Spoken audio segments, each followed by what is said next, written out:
So my time in the military was coming to an end, and before I went back home to Chicagoland, I wanted to take an adventure of sorts to sort of leave my military life behind, and sort of come back with a fresh start into the civilian world.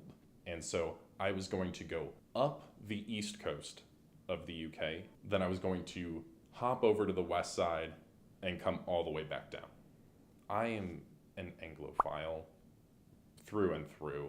So going to England, going to Scotland, it seemed like an appropriate exclamation point to what was a very long ellipses. Up to that point, I had taken other trips. I'd gone to Paris, I'd gone to Vienna, I'd gone to places always with other people.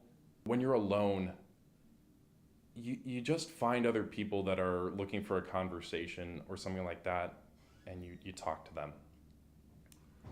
When I got to the second place I was staying, which is in Whitby, which is like a seaside town, and it's a fishing village of sorts, and I got there, I made my way up. There's this like 199 steps of Whitby. My hostel was at the top of those 199 steps. So even though I was tired and I had like everything was on my back and whatnot, got up those 199 steps, I get in to the hostel that's attached to this abbey in Whitby, and I go in and I go to check in. The lady at the desk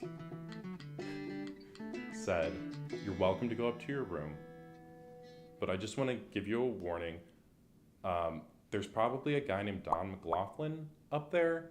He's a traveling pianist, and he might talk to you. Likes to talk to the guests, so he might do that."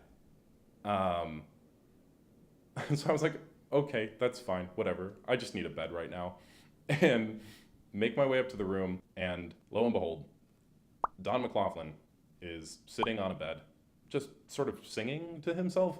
And so I go in and I like take note of him, move to the bed, lay everything out, and sort of set up my space in the room at the hostel.